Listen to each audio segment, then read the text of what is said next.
Ever since the release of Jurassic World Fallen Kingdom in 2018, asshole company Mattel had been taking over the ever so rickety ship that was the Jurassic World toy line. Damn you, Hasbro. They've handled the toy line pretty well since then, adding and removing lines to coincide with the release of each movie, or just adding some random ones to fill in the gaps between the release of those movies. However, there is one line of theirs that's been with us since the very beginning. I am, of course, talking about the super colossal line of dinosaur figures. Honest talk here, this line has never really appealed to me that much, mostly because they're just big expensive bricks that are harder to display than the shame of a corrupt government.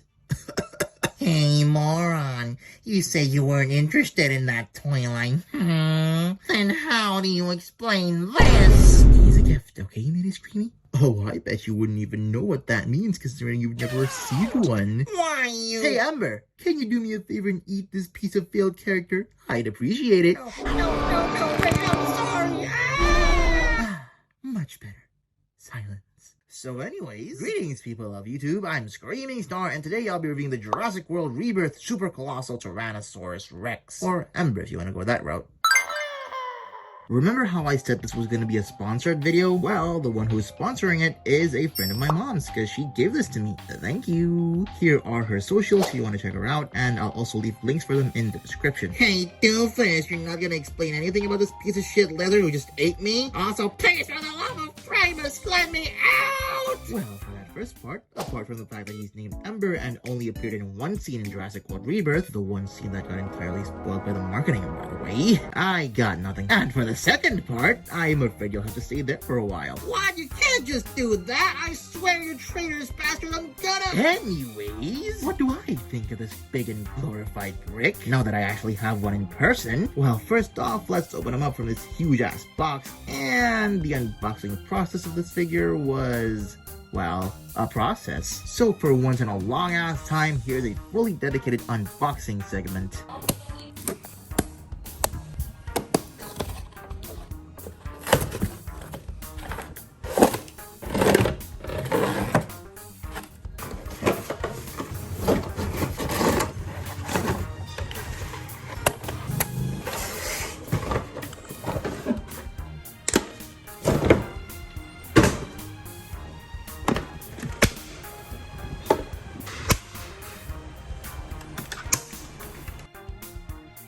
Okay, this is big. Unlike my car, it's going to be hard to comprehend the immense stature of this thing just by looking at it on screen. Not only is his size the part, but he also looks the part. And this is where I get straight into his details because he comes with no accessories. The mutilated limbs don't count.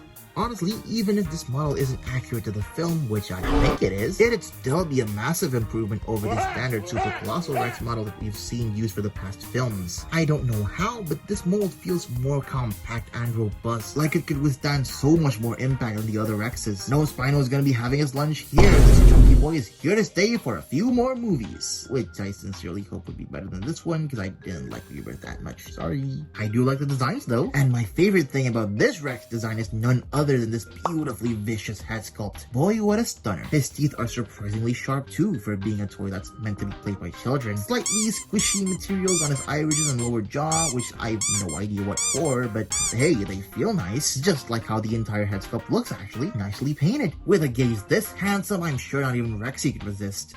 Granny, come to me, Granny.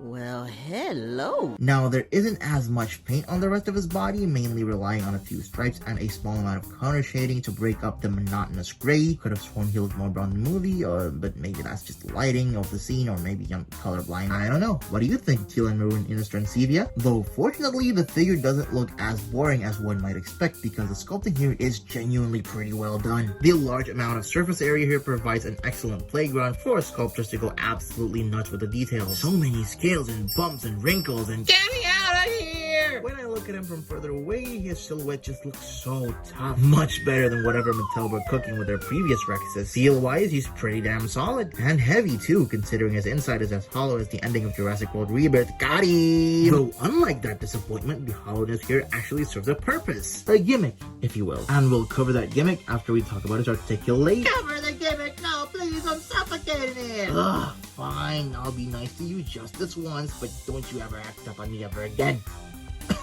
So the gimmick of these super colossal figures is that they can swallow figures that are small enough to be put in their mouths. So to demonstrate, here I have Blocky's Ironhide. Ow, hey! Owen Grady. Ow, hey! And let's put Mr. Knight in here as well, just in case. Ow, stop! That's my right wing! And to remove these figures from his stomach, all you gotta do is to open up this little trapdoor underneath his belly, and you're welcome. I swear, if you ever do anything like that to me again, I'm quitting and you'll have no characters left to clown on. Yeah. Can I move on now? Thanks. So as you may be able to guess, there is quite a bit of fun to be had with this feature. Shame that it is the same on all of them, but I think it's fun as a one and done thing. But surely one can't have fun with a toy if the toy can't pose at all, right?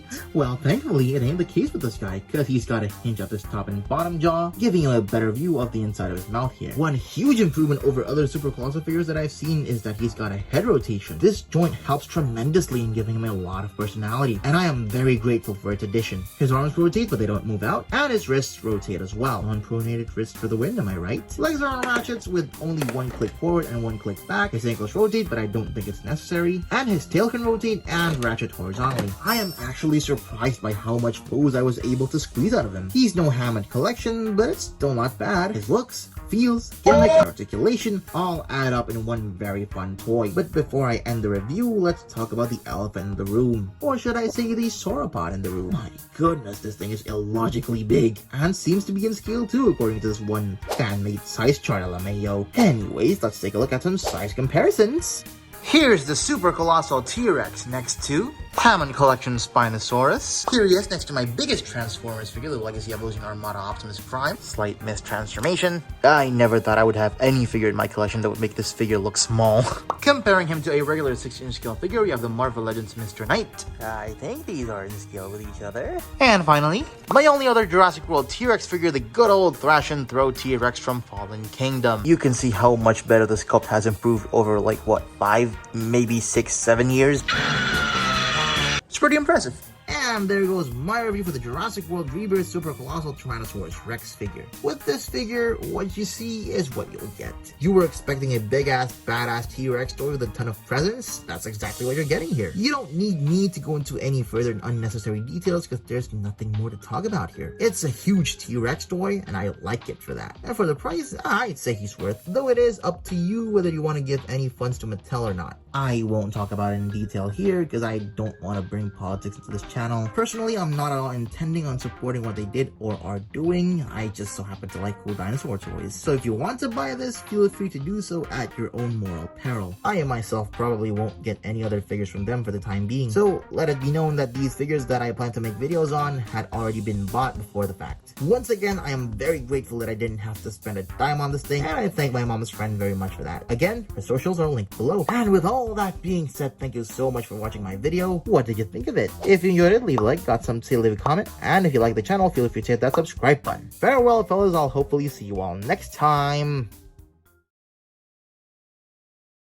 So my next review was originally going to be this G2 Grimlock, but I figured I might be a little late to the game for that. However, that doesn't mean Grimlock won't appear in the next video along with some of my other favorite figures of the year. Well, last year.